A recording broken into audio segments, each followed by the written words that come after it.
தீபத்தின் ஒளியினில் இணைவோம், திருப்பலி செலுத்திட விரைவோம். தீபத்தின் ஒளியினில் இணைவோம், திருப்பலி செலுத்திட விரைவோம். மனிதம் மலர்ந்திட புனிதம் வளர்ந்திட தீபத்தின் ஒளியினில் இணைவோம், திருப்பலி செலுத்திட விரைவோம். தந்தை மகன் தூயாவின் பெயராலே ஆமென். நாம் ஆண்டவராகிய இயேசு கிறிஸ்துவின் அருளும் கடவுளின் அன்பும் தூயாவியின் தோழமையும் உங்கள் அனைவரோடும் இருப்பதாக. உம் ஆன்மாவோடும் இருப்பதாக. கல்வாரி பள்ளியில் இணைந்து இறைவன் ஆசிரியை பெறவும் இறைவன் நமக்கு செய்த எல்லா விதமான நன்மைகளை நினைத்து பார்த்து இறைவனுக்கு நன்றி செலுத்தக்கூடியவர்களாக இந்த கல்வாரி பலியிலே பக்தியோடு பங்கெடுப்போம். இந்த ஆண்டவர் இயேசு கிறிஸ்து நமக்கு தைரியத்தையும் துணிவையும் தரக்கூடியவர். நாம் எதையெல்லாம் செய்கிறோமோ அதை கடவுளுக்காக ஆற்றக்கூடியவர்களாக நம்மை நாமே மாற்றிக்கொள்ளக்கூடியவர்களாக இருக்க வேண்டும். துணிவோடு இருப்பதற்காக நாம் ஜெபிக்கக்கூடியவர்களாக இருக்க வேண்டும் என்பதை தான் இன்றைய வாசகங்கள் நமக்கு சுட்டி காட்டக்கூடியதாக இருக்கிறது. அந்த துணிவை நாம் ஆண்டவரிடத்திலே கேட்கக்கூடியவர்களாக, அந்த துணிவோடு நாம் செயலாற்றக்கூடியவர்களாக, கடவுளுக்கான சாட்சிகளாக நாம் மனிதர்களைப் போல அல்லாமல் தூய ஆவியால் திருநிலைப்படுத்தப்பட்ட மனிதர்களாக நம்மை நாமே உருமாற்றிக்கொள்ள இத்திருப்பலியிலே சிறப்பாக ஜெபிப்போம். கடவுளுக்கு எதிராக செய்த எல்லா விதமான குற்றங்கள் குறைகள் அனைத்தையும் நினைத்து பார்த்து இரண்டிடத்திலே மன்னிப்பை வேண்டுவோம். இயலாமல்ல இறைவனிடமும் சகோதர சகோதரிகளே, உங்களிடமும் நான் பாவியென ஏற்றுக்கொள்கிறேன். ஏனெனில் என் சிந்தனையாலும் சொல்லாலும் செயலாலும் கடமையில் தவறுதையாலும் பாவங்கள் பல செய்தேன். என் பாவமே என் பாவமே என் பெரும் பாவமே. ஆகையால் எப்பொழுதும் கன்னியான புனித மரியாவையும் வானதூதர் புனிதர் அனைவரையும் சகோதர சகோதரிகளே உங்களையும் நம் இறைவனாகி ஆண்டவரிடம் எனக்காக வேண்டிக்கொள்ள மன்றாடுகிறேன். இயலாமல்ல இறைவன் நம்மீதிரக்கம் வைத்து நம் பாவங்கள் அனைத்தையும் மன்னித்து நம்மை நிறைவான மகிழ்ச்சியான வாழ்வுக்கு அழைத்துச் செல்வாராக. ஆமென்.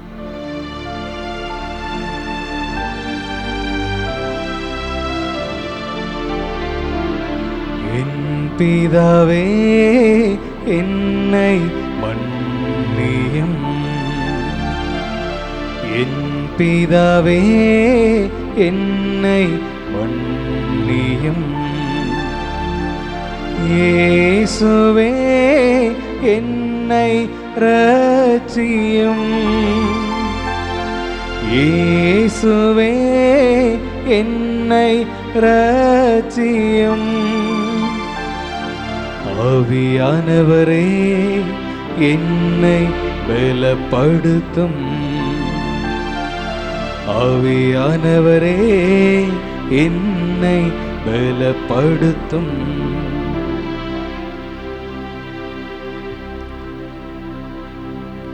மன்றாடுவோமாக.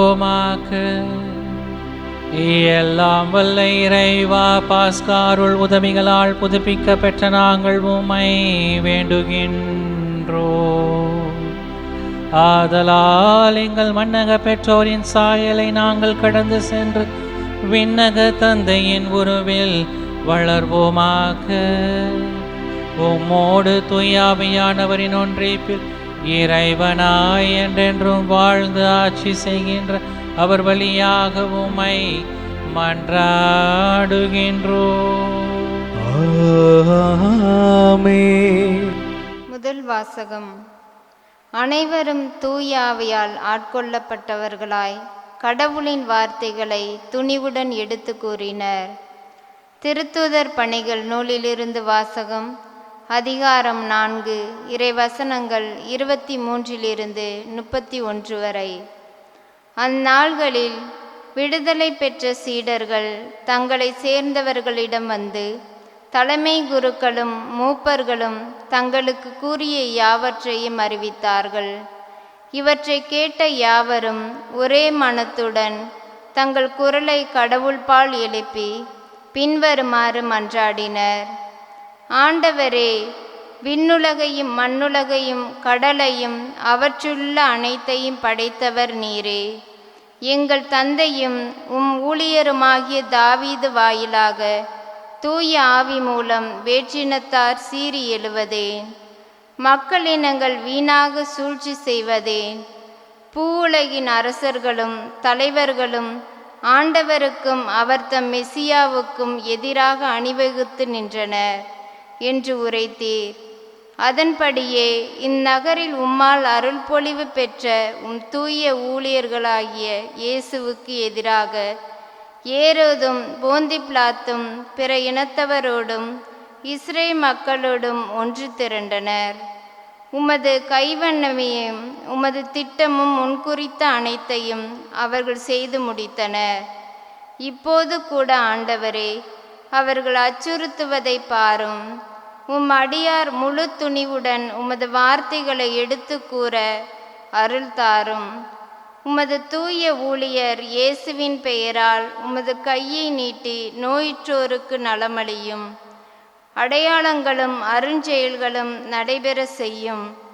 இவ்வாறு மன்றாடியவுடன் அவர்கள் கூடியிருந்த இடம் அதிர்ந்து அவர்கள் அனைவரும் தூய ஆவியால் ஆட்கொள்ளப்பட்டவர்களாய் கடவுளின் வார்த்தைகளை துணிவுடன் எடுத்து கூறினர். ஆண்டவரின் அருள்வாக்கு. இறைவனுக்கு நன்றி.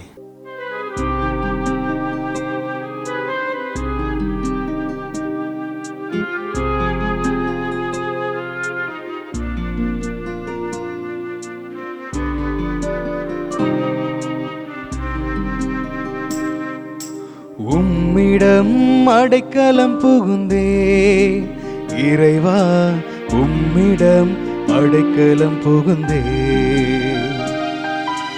உம்மிடம் அடைக்கலம் புகுந்தேன் இறைவா, உம்மிடம் அடைக்கலம் புகுந்தே. அன்பு தேவன் நீ அருகில் இருக்கையில் ஆறுதலை அடைந்திடுவேனே. உந்தன் அன்பையும் அறிந்திடுவேனே. உம்மிடம் அடைக்கலம் புகுந்தேன் இறைவா, உம்மிடம் அடைக்கலம் புகுந்தே.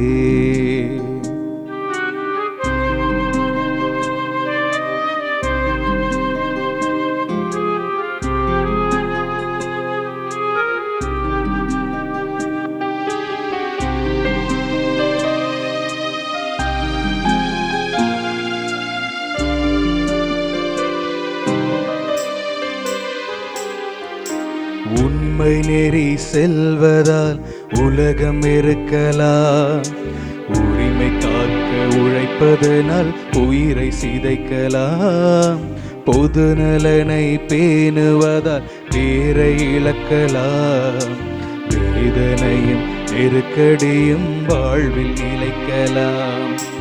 இறைவா, நீ என்னை கைவிடா துணையாய், நீ என்னுள் உறைந்திட ஆறுதலாய் நீ இருக்க அச்சமின்றி வாழுவேன். உம்மிடம் அடைக்கலம் புகுந்தேன் இறைவா, உம்மிடம் அடைக்கலம் புகுந்தேன். அன்பு தெய்வம் நீ அருகில் இருக்கையில் ஆறுதலை அடைந்திடுவேனே. உந்தன் அன்பையும் அறிந்திடுவேனே.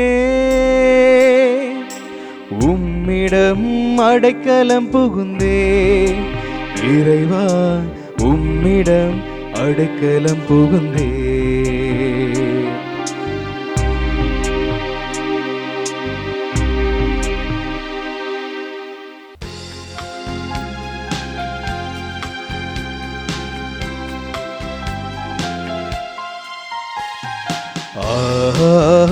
Alleluia, Alleluia, Alleluia, Alleluia, Alleluia, Alleluia, Alleluia, அல்லேலூயா. நீங்கள் கிறிஸ்துவோடு உயிர் பெற்று எழுந்தவர்களானா மேலுலகு சார்ந்தவற்றை நாடுங்கள். அங்கு கிறிஸ்து கடவுளின் வலப்பக்கத்தில் அமர்ந்திருக்கிறார். அல்லேலூயா. அல்லேலூயா. அல்லேலூயா. அல்லேலூயா. அல்லேலூயா. அல்லேலூயா. அல்லேலூயா. ஆண்டவர் உங்களோடு இருப்பாராக.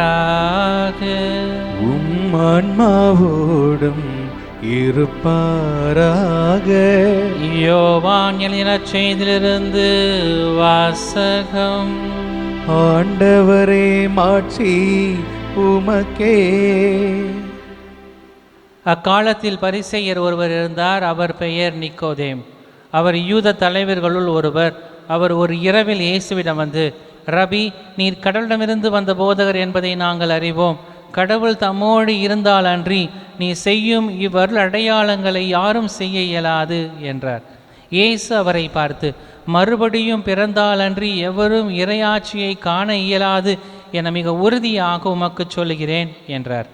நிக்கோதேம் அவரை நோக்கி, வயதான பின் ஒருவர் எப்படி பிறக்க முடியும்? அவர் மீண்டும் தாயின் வயிற்றில் புகுந்து பிறக்க முடியுமா என்று கேட்டார். இயேசு அவரை பார்த்து, ஒருவர் தண்ணீராலும் தூய ஆவியாலும் பிறப்பால் பிறந்தாலன்றி இறையாட்சிக்கு உட்பட இயலாது என்று மிக உறுதியாக உமக்கு சொல்கிறேன். மனிதரால் பிறந்தவர் மனித இயல்பை உடையவர், தூய ஆவியால் பிறந்தவர் தூய ஆவியின் இயல்பை உடையவர். நீங்கள் மறுபடியும் பிறக்க வேண்டும் என்று நான் உங்களுக்கு கூறியது பற்றி நீர் வியப்படைய வேண்டாம். காற்று விரும்பிய திசையில் வீசுகிறது, அதன் ஓசை உமக்கு கேட்கிறது, ஆனால் அது எங்கிருந்து வருகிறது என்று எங்கு செல்கிறது என்றும் உமக்கு தெரியாது. தூய ஆவியால் பிறந்த அனைவரும் இது பொருந்தும் என்றார். கிறிஸ்துவின் நற்செய்தி. கிறிஸ்துவே உமக்கு புகழ். கிறிஸ்துவுக்குள் எனக்கு மிகவும் பிரியமான அன்பு சகோதர சகோதரிகளே, உயிர்ப்பு காலம் நமக்கு தைரியத்தையும் துணிவையும் தரக்கூடியதாக இருக்கிறது என்கின்ற ஒரு சிந்தனையை தான் இந்த நாளிலே நாம் சிந்திக்கக்கூடியவர்களாக இருக்கிறோம். புது பிறப்பாக மாறக்கூடியவர்களாக நாம் இருக்க வேண்டும். மறுபடியும் பிறந்தால் அன்றி எவரும் இறையாட்சியை காண இயலாது என்று சொன்ன அந்த இயேசுவை நிக்கோதேமு பல்வேறு வழிகளில் கேள்வி கேட்கக்கூடியவராக இருக்கிறார். நிக்கோதேமு இயேசுவிடத்திலே கேள்வி கேட்கிற போது எப்படி ஒருவர் மீண்டும் பிறக்க முடியும் என்கின்ற ஒரு கேள்வியை நிக்கோதேமு இயேசுவிடத்திலே கேட்கக்கூடியவராக இருக்கிறார். பீனு என்கின்ற ஒரு இளைஞன் சிறிய கிராமத்தில் வாழ்ந்து வந்தான். அவனுக்கு எப்போதும் சுகமாக, மகிழ்ச்சியாக, வசதியாக, கஷ்டம் இல்லாமல் வாழ வேண்டும் என்பதுதான் அவனுடைய மிக மிக மிக பெரிய விருப்பமாக இருந்தது. சுகபோக வாழ்க்கை வாழ வேண்டும், துன்பத்தை அல்லது எதிர்த்து போராடுவதை தவிர்க்கக்கூடிய ஒரு மனிதனாக தன்னை மாற்றிக்கொள்ள வேண்டும், மகிழ்ச்சியான ஒரு வாழ்வை மட்டுமே வாழ வேண்டும் என்கின்ற ஒரு எண்ணத்தோடு இந்த பீனு என்கின்ற இளைஞன் வாழக்கூடியவனாக இருந்தான். இந்த பீனுவுக்கு எப்போதுமே எல்லா விதமான காரியங்களும் வசதியான காரியங்களாக, எந்த ஒரு துன்பமும் இல்லாமல் மகிழ்ச்சியாக நிறைவேறக்கூடிய காரியங்களாக இருக்க வேண்டும் என்கின்ற ஒரு எண்ணத்தோடு வாழ்ந்து கொண்டிருந்த ஒரு காலகட்டத்திலே ஒரு மிக பெரிய மழை, கனமழை பெய்யக்கூடியதாக இருக்கிறது. அந்த ஊரில் இருந்த ஆறு பெருக்கெடுத்து ஓடக்கூடியதாக இருக்கிறது. வீடுகளையும் வயல்களையும் அடித்து செல்லக்கூடிய ஒரு சூழ்நிலை, அல்லது வீடுகளையும் வயல்களையும் தண்ணீரால் மூழ்கக்கூடிய ஒரு சூழ்நிலை. எங்கும் பயம் பரவி கிடக்கக்கூடிய அந்த சூழ்நிலையிலே மக்கள் ஓடிக்கொண்டும் கத்திக்கொண்டும் பல்வேறு விதமான துன்பங்களுக்கு ஆளாகக்கூடிய ஒரு சூழ்நிலையில் தங்களுடைய குடும்பங்களை உடைமைகளை எல்லாவற்றையும் இழக்கக்கூடிய ஒரு சூழ்நிலையில் அவர்கள் இருக்கக்கூடிய சூழ்நிலையை அவன் வீட்டு வாசலில் தண்ணீரோடு தண்ணீராக நின்று அதை பார்த்து கொண்டிருக்கிறான். அவனுக்குள் ஒரு எண்ணம், இப்படிப்பட்ட ஒரு சூழ்நிலையில் நாம் மாட்டிக்கொண்டோமே, பாதுகாப்பற்ற ஒரு சூழ்நிலை, பிரச்சனையோடு இருக்கக்கூடிய ஒரு சூழ்நிலை, இந்த சூழ்நிலையிலிருந்து நாம் எப்படி தப்பிக்க முடியும் என்று சொல்லி அவன் யோசித்து கொண்டிருந்த போது பக்கத்து வீட்டிலே ஒரு அலறக்கூடிய சத்தம், ஒரு கத்தக்கூடிய ஒரு சத்தம் கேட்கிறது. அந்த வீட்டில் ஒரு வயதான பாட்டி தனியாக இருக்கிறார்கள் என்பது இவனுக்கு நன்றாக தெரியும். அந்த வயதான பாட்டி கத்தி கொண்டிருக்கிறார்களே என்று சொல்லி இவனுக்குள் ஒரு யோசனை. அந்த வயதான பாட்டி மீண்டும் மீண்டுமாக கத்தி கொண்டே இருக்கிறார்கள். துன்பப்படக்கூடிய ஒரு நிலையிலே, தண்ணீரிலே மூழ்கி கொள்ளக்கூடிய ஒரு நிலையிலே அவர்கள் தவித்து கொண்டிருப்பதை இவன் உணர்ந்து கொண்டிருக்கிறான். இங்கு இருந்து கொண்டு பீனு தவிக்கிறான். இதயம் வேகமாக துடித்து கொண்டிருக்க சூழ்நிலையிலே அவன் என்ன செய்ய வேண்டும் என்று தெரியாமல் அவன் தவித்து கொண்டிருக்கக்கூடிய ஒரு சூழ்நிலையிலே அவனுக்குள் ஒரு மாற்றம். என்ன நடக்கிறது என்று யோசிப்பதற்கு பதிலாக அவன் வித்தியாசமான ஒரு ஜெபத்தை ஜெபிக்கக்கூடியவனாக இருக்கிறான். எனக்கு தைரியத்தை கொடும், எனக்கு தைரியத்தை கொடும் என்று சொல்லி யோசிக்காமல் அவன் ஜெபிக்கிறான். யோசிக்காமல் தண்ணீரிலே மூழ்கி சென்று அந்த பக்கத்து வீட்டினுடைய கதவை உடைத்து அந்த பக்கத்து வீட்டில் இருக்கக்கூடிய அந்த வயதான மூதாட்டியை அழகாக தூக்கி கொண்டு அவன் வீட்டிற்கு வெளியே கொண்டு வந்து அந்த மூதாட்டியை காப்பாற்றக்கூடிய ஒரு சூழ்நிலை. இந்த சூழ்நிலையை அவன் இரவு முழுவதும் யோசித்து கொண்டிருக்கிறான். அவனுக்கு புரியவில்லை, எப்படி எனக்கு இப்படிப்பட்ட ஒரு தைரியம் வந்தது, தண்ணீரில் மூழ்கி அந்த வயதான மூதாட்டியை காப்பாற்றக்கூடிய ஒரு மனநிலை அவனுக்கு எப்படி மாறக்கூடியதாக இருந்தது என்று சொல்லி அவன் யோசித்து கொண்டிருந்தான். அப்போதுதான் அவனுக்கு தோன்றியது, சவால்கள் இல்லாத வாழ்க்கை வலிமை நிறைந்த வாழ்க்கை அல்ல என்பதை அவன் உணர்ந்து கொண்டான். சுகம் அவனை பாதுகாப்பாக வைத்திருந்தது, சுகம் அவனை எந்த பிரச்சனையிலும் இல்லாமல் அவனை மகிழ்ச்சியாக வைத்திருந்தது. ஆனால் தைரியம் அவனுக்கு ஒரு நோக்கத்தை கொடுக்கக்கூடியதாக இருந்தது. தைரியம் அவனை வழிநடத்தக்கூடியதாக இருந்தது. அவனுக்கு எதை செய்ய வேண்டும் என்பதை அவனுக்கு கற்றுக் கொடுக்கக்கூடியதாக இருந்தது. அதை தான் இன்றைய முதல் வாசகம் நமக்கு அழகாக சுட்டி காட்டக்கூடியதாக இருக்கிறது. ஒரு வல்லமையான ஜெபத்தை இன்றைய முதல் வாசகத்தில் நாம் பார்க்கிறோம். இயேசுவை பற்றி போதிப்பதற்காக அவர்கள் செல்லக்கூடியவர்களாக இருக்கிறார்கள். இயேசுவை பற்றி போதிப்பதற்காக அவர்கள் மிரட்டப்படக்கூடியவர்களாக இருக்கிறார்கள். இந்த சீடர்கள் இயேசுவை பற்றி போதிப்பதற்காக சென்றபோது அவர்களை அந்த தலைவர்கள் மிரட்டக்கூடியவர்களாக இருக்கிறார்கள். அதனால் அப்போஸ்தலர்கள் மீண்டும் திரும்பி வரக்கூடியவர்களாக இருக்கிறார்கள். அவர்களால் எதுவுமே செய்ய முடியவில்லை. இந்த அப்போஸ்தலர்கள் இயேசுவை பற்றி நாங்கள் பேசிதான் ஆவோம் என்று சொல்லி அவர்கள் சொல்லியிருந்தாலும் அவர்களால் இந்த இயேசுவை பற்றி போதிப்பதற்காக அவர்கள் மிரட்டப்படுகிற போது அவர்களால் எதுவும் செய்ய முடியாத ஒரு சூழ்நிலையிலே அவர்கள் என்ன செய்தார்கள் என்றால், அழகாக இன்றைய முதல் வாசகம் நமக்கு சொல்கிறது, ஒன்று கூடி ஜெபித்தார்கள், ஒன்று கூடி மன்றாடினார்கள். ஒரு ஆச்சரியமான காரியம் என்னவென்றால், தங்களுடைய பாதுகாப்புக்காக அல்லது எதிரிகள் எங்களை எதுவும் செய்துவிடக்கூடாது, எங்களை எதிரிகள் கொன்றுவிடக்கூடாது என்று சொல்லி மன்றாடவில்லை. தங்களுக்காக அவர்கள் மன்றாடவில்லை, மாறாக அவர்கள் கடவுளிடம் மன்றாடியது இப்படிதான், ஆண்டவரே உம் அடியார்கள் உம் வார்த்தையை முழு துணிச்சலோடு எடுத்துரைக்கக்கூடிய ஒரு ஆற்றலை தாரும், முழு துணிச்சலோடு எடுத்துரைக்கக்கூடிய ஆற்றலை தாரும், அருளும் என்று சொல்லி அவர்கள் செபிக்கக்கூடியவர்களாக இருந்தார்கள். அதனுடைய விளைவு என்னவாக இருந்தது? அவ்விடம் மிகப்பெரிய ஒரு மாற்றத்தை சந்திக்கக்கூடியதாக இருந்தது. அவ்விடம் தூய ஆவியால் நிரப்பப்படக்கூடியதாக இருந்தது. அவர்கள் இயேசுவை பற்றி அறிவிக்கின்ற போது, துணிச்சலோடு கடவுளுடைய வார்த்தையை அவர்கள் மக்களுக்கு அறிவிக்கின்ற போது அவ்விடம் மிகப்பெரிய ஒரு மாற்றத்தை காணக்கூடிய இடமாக மாறக்கூடியதாக இருக்கிறது. அவர்கள் தொடர்ந்து துணிச்சலோடு பேசக்கூடியவர்களாக இருந்தார்கள். ஜெபங்கள் சபாங்களை அகற்றுவதில்லை என்பதை அவர்கள் அழகாக உணர்த்தக்கூடியவர்களாக இருக்கிறார்கள். இன்றைக்கி நம்ம ஜெபம் எதுக்காக ஜெபிக்கிறோம் அப்படின்னு நம்ம யோசித்து பார்த்தோம்னாலே பல கேள்விகள் நமக்குள் எழக்கூடியதாக இருக்கும். என்னை பாதுகாக்க வேண்டும், எனக்கு இது தேவை, அல்லது இப்படிப்பட்ட காரியங்கள், உடல் நலம், இப்படிப்பட்ட தேவைகளுக்காக நாம் ஜெபிக்கக்கூடியவர்களாக இருக்கிறோம். ஆனால் ஜெபங்கள் சவால்களை அகற்றுவதில்லை, மாறாக அவற்றை எதிர்கொள்வதற்கான வழியை தாங்குவதற்கான ஒரு ஆற்றலை தரக்கூடியதாக இருக்கிறது. இதுதான் இந்த நட்சத்திரத்திலே நாம் அழகாக வாசிக்க கேட்கிறோம். நிக்கோதேமை பற்றி நிக்கோதேமு இரவிலே ரகசியமாக இயேசுவிடத்திலே ஆர்வத்தோடு செல்லக்கூடியவராக இருக்கிறார்.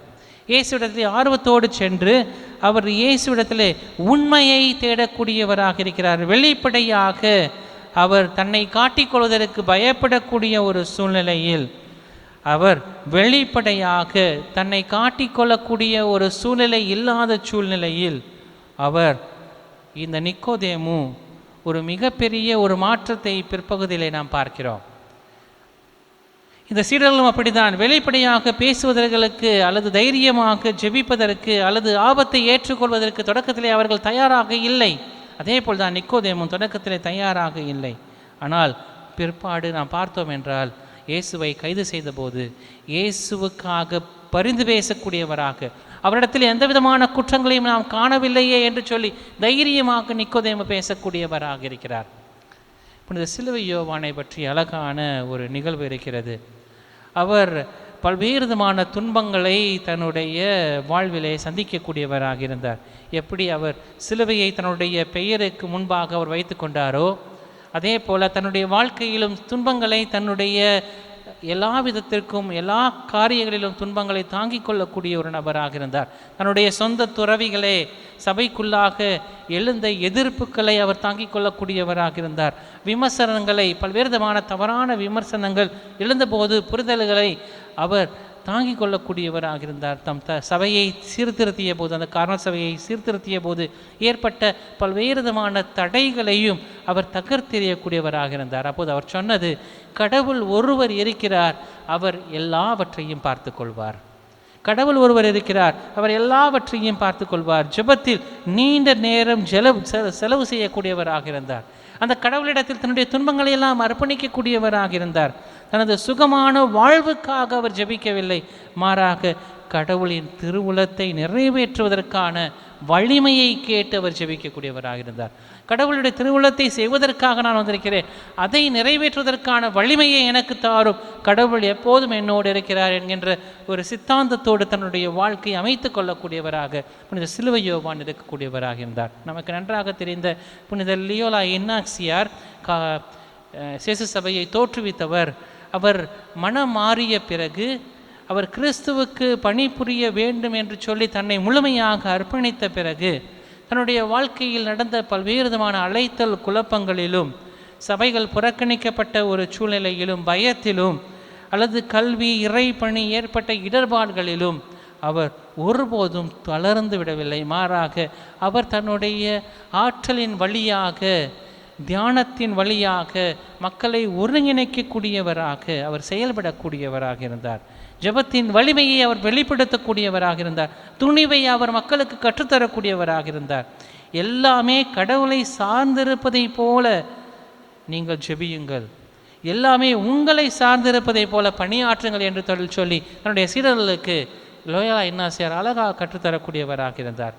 கடவுளை சார்ந்திருப்பதை போல நீங்கள் ஜெபியுங்கள், உங்களை சார்ந்திருப்பதை போல உங்களுடைய பணிகளை செய்யுங்கள் என்று சொல்லி அவர்களுக்கு ஜெபத்தினுடைய ஒரு செயல் ஆற்றல் மிக்க வலிமையை அந்த மக்களுக்கு கற்றுத்தரக்கூடியவராக இருந்தார். செயலுக்கு வலிமை ஊட்டக்கூடியவராக அவர் தன்னை மாற்றிக்கொள்ளக்கூடியவராக இருந்தார். இந்த நச்சதியிலும் கூட இயேசு நிக்கோதேமிடத்திலிருந்து ஒரு கேள்வியை கேட்கிறார். மனிதரால் பிறப்பவர் மனித இயல்பை உடையவர், தூய ஆவியால் பிறப்பவர் தூய ஆவியின் இயல்பை உடையவர். இயேசு அழகாக நிக்கோதேமுக்கு சொல்லக்கூடியவராக இருக்கிறார். மனிதராக பிறப்பவர் மனித இயல்பை உடையவர், தூய ஆவியாரால் பிறப்பவர் தூய ஆவியின் இயல்பை கொண்டவர். மனிதரால் பிறந்த நாம் இருந்தாலும், மனிதராக நாம் பிறந்திருந்தாலும் திருமுழுக்கின் வழியாக தூய ஆவியினால் புது பிறப்படைந்திருக்கிறோம். நாம் தூய ஆவியால் புது பிறப்படைந்திருக்கிறோம். இதை நாம் யாரும் எடுத்துக்கொள்ள முடியாது. நாம் மனிதராக பிறந்திருப்பது உண்மைதான், ஆனால் நாம் தூய ஆவியால் புது பிறப்படைந்திருக்கிறோம். நமது ஜெபம் எப்படிப்பட்டதாக இருக்க வேண்டும்? இதை தூய ஆவியால் புது பிறப்படைந்திருக்கிறோம் என்கின்றால் நாம் கடவுளோடு இணைந்திருக்கிறோம், கடவுள் செய்யக்கூடிய எல்லா விதமான காரியங்களையும் தொடர்ந்து ஆற்றக்கூடியவர்களாக இருக்கிறோம். இன்னைக்கு மனிதராக நம்ம பிறந்திருக்கிறோம், நாம் மனித இயல்பை கொண்டிருக்கிறோம். ஆனால் திருமுழுக்கின் வழியாக நாம் தூய ஆவியால் புதுப்பிறப்படைந்திருக்கிற நாம் ஒவ்வொருவரும் எப்படிப்பட்ட ஒரு வாழ்வை நாம் வாழ வேண்டும் என்பதை இயேசு அழகாக நற்செய்தியிலே நமக்கு சுட்டி காட்டக்கூடியவராக இருக்கிறார். புது வாழ்வை பெற்ற மனிதர்களாக நாம் கடவுளுக்கு ஏற்ற ஒரு வாழ்வை வாழக்கூடியவர்களாக இருக்க வேண்டும் என்றால் பல நேரங்களில் ஆண்டவரே என்னுடைய பிரச்சனைகளை தீர்த்து வையும் என்று சொல்லி நாம் ஜெபிக்கக்கூடியவர்களாக இருக்கிறோம். ஆம், கண்டிப்பாக நம்மளுடைய தேவைகளை எல்லாம் ஆண்டவரிடத்தில் எடுத்துரைக்கக்கூடியவர்களாக இருக்க வேண்டும். ஆனால் அதையும் தாண்டி நாம் தூய ஆவியால் புது பெறப்படைந்திருக்கிறோம். அந்த ஆற்றலை தாங்கிக் கொள்வதற்காக, அந்த துன்பங்களை வேதனைகளை தாங்கிக் கொள்வதற்காக தைரியத்தை தாரும் என்று சொல்லி ஆண்டவரிடத்தில் ஜெபிக்கக்கூடியவர்களாக இருக்க வேண்டும். இயேசு ஜெஸ்தவனி தோட்டத்தில் இதுதான் செய்யக்கூடியவராக இருந்தார். அவர் ஜெஸ்தவனி தோட்டத்தில் விழித்திருந்து இரத்த வேர்வை சிந்தி ஆண்டவரிடத்தில் இது உம்முடைய சித்தமானால் அப்படி இல்லை என்றால் இதை தாங்கிக் கொள்வதற்கான மன வலிமை எனக்கு தாரும் என்று சொல்லி அவர் அந்த துன்பங்களை எல்லாம் எதிர்கொள்வதற்கு தயாராக செல்லக்கூடியவராக இருந்தார். அதுதான் இன்று நமக்கு அழகாக திருச்சபை கற்றுக் கொடுக்கக்கூடியதாக இருக்கிறது. தொடக்க கால திருச்சபை மிகவும் வசதியான ஒரு திருச்சபையாக அல்ல, மிகவும் சுலபமாக செல்லக்கூடிய ஒரு திருச்சபை அல்ல, மாறாக பல்வேறு விதமான துன்பங்களையும் எதிர்நோக்கங்களையும் பாதுகாப்பற்ற சூழ்நிலைகளையும் மேற்கொண்ட ஒரு திருச்சபை தான் தொடக்க கால திருச்சபை. ஏன் இன்றும் கூட பல நேரங்களில் நாம் பல்வேறு நிலைகளில் பாதுகாப்பற்ற தன்மைகளை உணரக்கூடியவர்களாக இருந்து கொண்டிருக்கிறோம். நாம் அந்த நிலைகளில் இருந்தாலும் கூட நாம் துணிவுக்காக அதை தாங்கிக் கொள்வதற்கான, அதை எதிர்கொள்வதற்கான எப்படிப்பட்ட நிலையில் நாம் அதை எதிர்கொண்டு அதை வெற்றி பெறக்கூடியவர்களாக இருக்க வேண்டும் என்பதுகின்ற ஒரு துணிச்சலுக்காக ஜெபிக்கக்கூடியவர்களாக இருக்க வேண்டும். இப்படி நடந்துவிட்டது என்று சொல்லி சோர்ந்து விடுவதால் ஒருபோதும் நாம் வெற்றி பெற முடியாது. அது மனிதராக பிறந்தவர்களுக்கு மட்டும்தான். நாம் தூய ஆவியால் புது பிறப்படைந்தவர்கள், நாம் துணிச்சலோடு அதை வெற்றி கொள்ளக்கூடியவர்களாக இருக்க வேண்டும். அதுதான் சீடர்களும் இந்த முதல் வாசகத்திலே அழகாக நம்ம கற்றுத்தரக்கூடியவர்களாக இருக்கிறார்கள். அவர்கள் இயேசுவை அறிவிக்கக்கூடியவர்களாக, இயேசுவை எடுத்து செல்லக்கூடியவர்களாக, பாதுகாப்பற்ற சூழ்நிலையிலும் கூட இயேசுவை அறிவிக்கக்கூடியவர்களாக துணிச்சலோடு செயல்படக்கூடியவர்களாக இருந்தார்கள். அதுதான் இன்று வாசகம் நமக்கு அழகாக சுட்டி காட்டக்கூடியவர்களாக இருக்கிறது.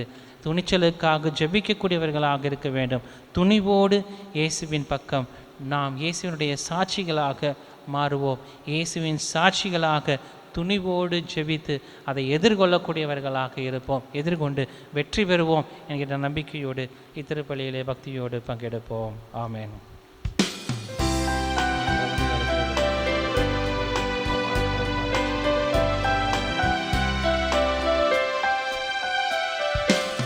உனக்கென நான் தரும் காணிக்கையை உவப்புடன் ஏற்பாய் என் இறைவா. உனக்கென நான் தரும் காணிக்கையை உவப்புடன் ஏற்பாய் என் இறைவா. பலியென என்னை நான் தருகின்றேன், பலியென என்னை நான் தருகின்றேன். உன் பாதமலர் பணிந்து மகிழ்கின்றேன், உன் பாதமலர் பணிந்து மகிழ்கின்றேன். சகோதர சகோதரிகளை நாம் அனைவரும் ஒப்புக் கொடுக்கக்கூடிய இந்த கல்வாரி பலி எல்லாம் வல்ல தந்தையாகிய இறைவனுக்கு ஏற்றதாகும்படி ஜெபியுங்கள். ஆண்டவர் தம் திருப்பேரின் புகழ்ச்சிக்காகவும் மாட்சிக்காகவும் நமது நன்மைக்காகவும் புனித திரு அவையின் அனைத்து நலனுக்காகவும் நமது கையிலிருந்து இப்பலியை ஏற்றுக்கொள்வாராக. ஆண்டவரே, அக்களிப்புறும் திரு அவையின் காணிக்கைகளை ஏற்றுக்கொள்ள உம்மை வேண்டுகின்றோ. இப்பெருமகிழ்ச்சிக்குரிய காரணத்தை நீர் தந்திருப்பதால் அதன் பயனாகிய முடிவில்லா பேரின்பத்தையும் எங்களுக்கு அருள்வீராக. எங்கள் ஆண்டவராகிய இயேசு கிறிஸ்து வழியாக உம்மை மன்றாடுகின்றோ. ஆண்டவர் உங்களோடு இருப்பாராக. உம்மான்மாவோடும் இருப்பாராக. மகிழ்வுறும் இதயங்களை ஆண்டவரிடம் எழுப்புங்கள். ஆண்டவரிடம் எழுப்பியுள்ளோ. நம் இறைவனாகிய ஆண்டவருக்கு நன்றி கூறுவோம். அது தகுதியும் நீதியும் ஆனதே. ஆண்டவரே, எக்காலத்திலும் உம்மை புகழ்ந்துரைப்பதும் எல்லாவற்றிற்கும் மேலாக எங்கள் பாஸ்காவாகிய கிறிஸ்து பலியான இந்த சிறப்பான காலத்தில் உம்மை இன்னும் மிகுதியாக வாழ்த்தி போற்றுவதும் மெய்யாகவே தகுதியும் நீதியும் ஆகும். எங்கள் கடமையும் மீட்புக்குரிய செயலுமாகும். கிறிஸ்து வழியாகவே ஒளியின் மக்கள் நிலை வாழ்வில் நுழைகின்றனர். விண்ணரசின் கதவுகள் நம்பிக்கையாளர்களுக்கு திறந்து விடப்படுகின்றது. ஏனெனில் சாவுக்குரிய எங்கள் வாழ்வும் அவரது சாவால் மீட்படைந்து அவரது உயிர்ப்பிலை அனைவரது வாழ்வும் உயிர்த்தலாயிற்று. ஆகவே பாஸ்கா மகிழ்ச்சி பொங்க அனைத்துலகின் மாந்தர் அனைவரும் மக்களிக்கின்றனர். அவ்வாறே ஆற்றல் மிக்கோரும் அதிகாரம் கொண்ட தூதர்களும் உமது மாட்சியை புகழ்ந்து பாடி முடிவின்றி அக்களித்து மகிழ்வதாவது.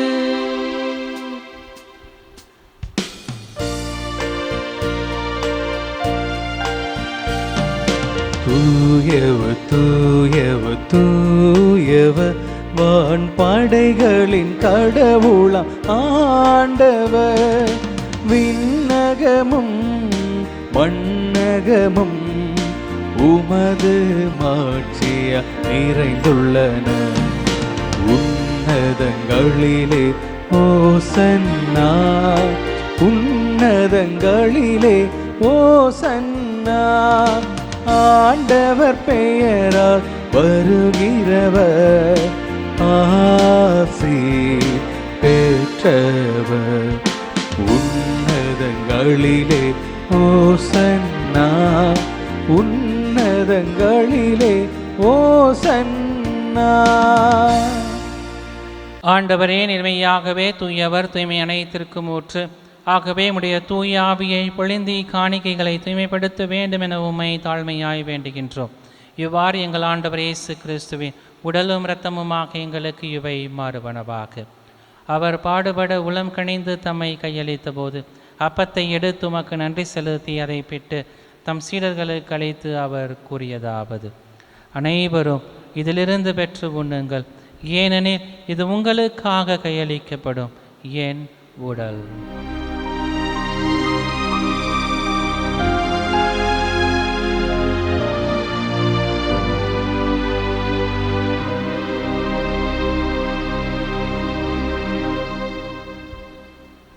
அவ்வண்ணமே இரவு விருந்து அருந்திய பின் கிண்ணத்தையும் எடுத்து மீண்டும் உமக்கு நன்றி கூறி தம் சீடர்களுக்கு அழைத்து அவர் கூறியதாவது: அனைவரும் இதிலிருந்து பெற்று பருகுங்கள், ஏனெனில் இது புதிய நிலையான உடன்படிக்கைக்குரிய என் இரத்தத்தின் கிண்ணம். இது பாவ மன்னிப்புக்கென்று உங்களுக்காகவும் பலருக்காகவும் சிந்தப்படும். இதை என் நினைவாக செய்யுங்கள்.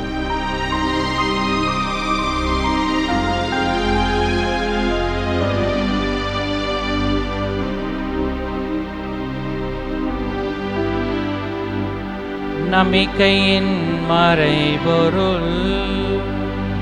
ஆண்டவரே, நீ வருமளவும் உமது இறப்பினை அறிக்கையிடுகின்றோ,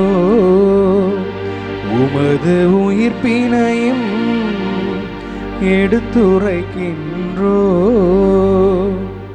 ஆகவே ஆண்டவரே, நாங்கள் கிறிஸ்துவின் இறப்பினையும் உயிர்ப்பினையும் நினைவு கூர்ந்து வாழ்வு தரும் அப்பத்தையும் மீட்பளிக்கும் கிண்ணத்தையும் உமக்கு ஒப்புக் கொடுக்கின்றோம். உம் திருமுன் நின்று ஊழியம் புரிய தகுந்தவர்கள் என எங்களை ஏற்றுக்கொண்டீர். எனவே உமக்கு நன்றி செலுத்துகின்றோம். மேலும் கிறிஸ்துவின் உடலிலும் இரத்தத்திலும் பங்கு கொள்ளும் எங்களை தூய ஆவியானவர் ஒன்று சேர்க்க வேண்டுமென உம்மை தாழ்மையுடன் மன்றாடுகின்றோம். இறைவா, உலகெங்கும் பரவியிருக்கும் அது திரு அவையை சிறப்பாக எங்களுடைய திருத்தந்தை இல்லையோ, எங்கள் ஆயர் ஆரோக்கியராஜ், ஏனைய ஆயர்கள், திருப்பணியாளர்கள், துறவியர், புதுநிலையினர், உமக்கு சொந்தமான மக்களாகிய அனைவரையும் அன்பிலும் விசுவாசத்திலும் உறுதி பெறச் செய்திடலும். இங்கு கூடியிருக்கும் எங்கள் ஒவ்வொருவரையும் உம்முடைய அன்பின் நிறைவை அடைய செய்தருளும். மேலும் உயிர் தெழுவோம் என்கின்ற எதிர்நோக்கோடு துவில் கொள்ளும் எங்கள் சகோதர சகோதரிகளையும் இறந்தோர் அனைவரையும் இரக்கத்துடன் நினைவு கூர்ந்து உமது திருமுக ஒளியினுள் ஏற்றருளும். எங்கள் அனைவர் மீதும் இரக்கமாயிரம். கடவுளின் கன்னித்தாயான மாட்சிமிக்க மரியாள், அவருடைய அன்பு கணவரான புனித யோசேப்பு, புனித திருத்தூதர்கள், மறைசாட்சியர், இவ்வுலகில் உகந்தவராய் வாழ்ந்த புனிதர் அனைவருடனும் நாங்கள் நிலை வாழ்வில் தோழமை கொண்டு உம் திருமகனேசு கிறிஸ்து வழியாக உம்மை புகழ்ந்தேத்தும் வரமருள உம்மை மன்றாடுகின்றோம். இவர் வழியாக இவரோடு இவரே எல்லாம் வல்ல இறைவனாகிய தந்தையே, தூய ஆவியாரின் ஒன்றிப்பில் எல்லா புகழும் மாட்சியும் என்றென்றும் உமக்கு உரியதே. ஆமென், ஆமென், ஆமென்.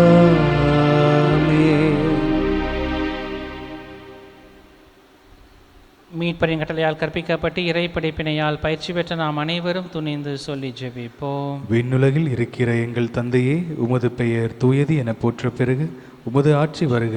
உமது திருவுள்ளம் விண்ணுலகில் நிறைவேறுவது போல மண்ணுலகிலும் நிறைவேறுக.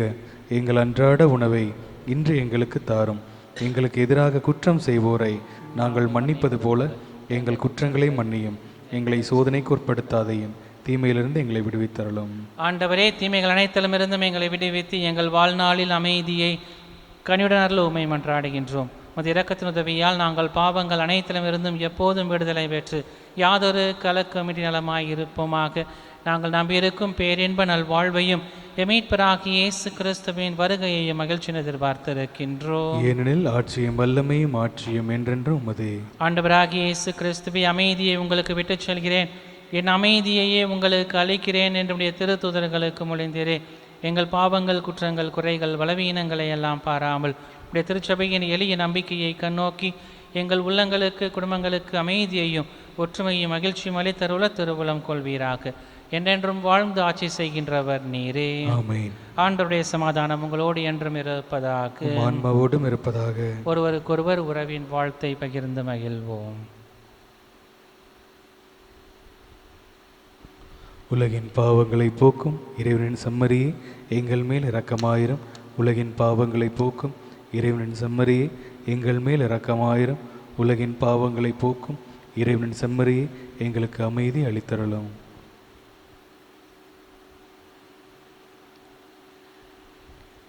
இதோ இறைவனின் செம்மறி, இவரே உலகின் பாவங்களை போக்குகிறவர். இந்த செம்மறியின் திருவிருந்துக்கு அழைக்க பெற்ற நாம் அனைவரும் பெறு பெற்றோம். ஆண்டவரே, நீரின் இல்லத்தில் எழுந்தருள நான் தகுதியற்றவன், ஆனால் ஒரு வார்த்தை மட்டும் சொல்லிடலாம், எனது ஆன்மா நலமடையும். ஆசை திருவிருந்துக்கான மன்றாட்டு. ஆண்டவரே, நீர் என் இல்லத்தில் எழுந்தருள நான் தகுதியற்றவள், ஆனால் ஒரு வார்த்தை மட்டும் சொல்லியருளும் என்று நூற்றுவர் தலைவன் ஜெபித்தது போல நாங்களும் இப்போது உம் திருப்பாதம் பணிந்து வேண்டுகிறோம். இனிய இயேசுவே, நாங்கள் தகுதியற்றவர்களாய் இருந்தாலும் எங்கள் தகுதியின்மையை பாராமல் நீர் எங்கள் உள்ளங்களில் எழுந்து வாரும். உம் அன்பிலும் அருளிலும் நாங்கள் நிலைத்திருக்க எம்முள் எழுந்து வாரும். நன்மை செய்வதில் ஆர்வமுள்ளவர்களாய், தீமைகள் அனைத்திலிருந்தும் விடுதலை பெற்றவர்களாய் வாழவும் எங்களை வழிநடத்த வாரும். எல்லா நலன்களாலும் வளங்களாலும் எங்களை நிரப்ப வாரும். ஆமென். நன்றியோடு மன்றாடுவோமாக. ஆண்டவரே, நிலையான மறை நிகழ்வுகளால் நீர் புதுப்பிக்க திருவுளமானவும் மக்களை கனிவுடன் கண்ணோக்கி அருளவுமை வேண்டுகின்றோம். ஆதலால் நாங்கள் மாட்சிக்குரிய உடலில் அழிவற்ற உயிர் தெழுதலுக்கு வந்து சேர அருள் புரிவீராக. எங்கள் ஆண்டவராகிய இயேசு கிறிஸ்து வழியாக உம்மை மன்றாடுகின்றோம்.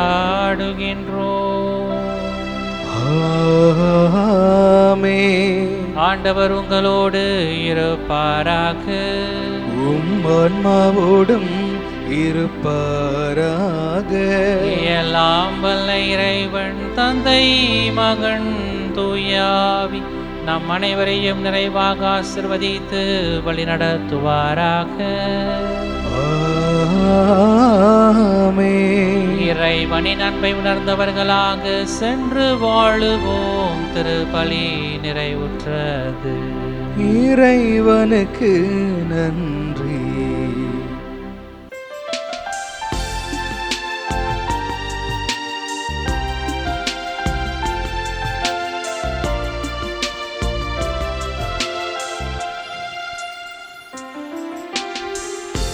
என்னை உம் கையில் படைத்தேன் முழுவதுமாய், என்னையும் பயன்படுத்தும். என்னை உம் கையில் படைத்தேன் முழுவதுமாய், என்னையும் பயன்படுத்தும். குயவன் நீ களிமண்ணாய், உம் சித்தம் நிறைவேற்றுமே. குயவன் நீ களிமண்ணாய், உன் சித்தம் நிறைவேற்றுமே. என்னை உம் கையில் படைத்தேன் முழுவதுமாய், என்னையும் பயன்படுத்தும்.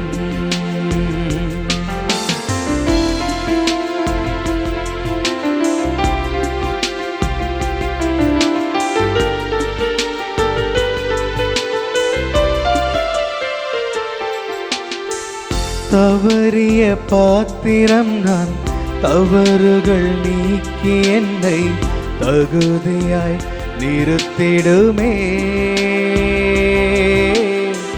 தவறிய பாத்திரம் நான், தவறுகள் நீக்கி என்னை தகுதியாய் நிறுத்திடுமே. குயவன் நீ களிமண்ணாய், உன் சித்தம் நிறைவேற்றுமே. குயவன் நீ களிமண்ணாய், உம் சித்தம் நிறைவேற்றுமே.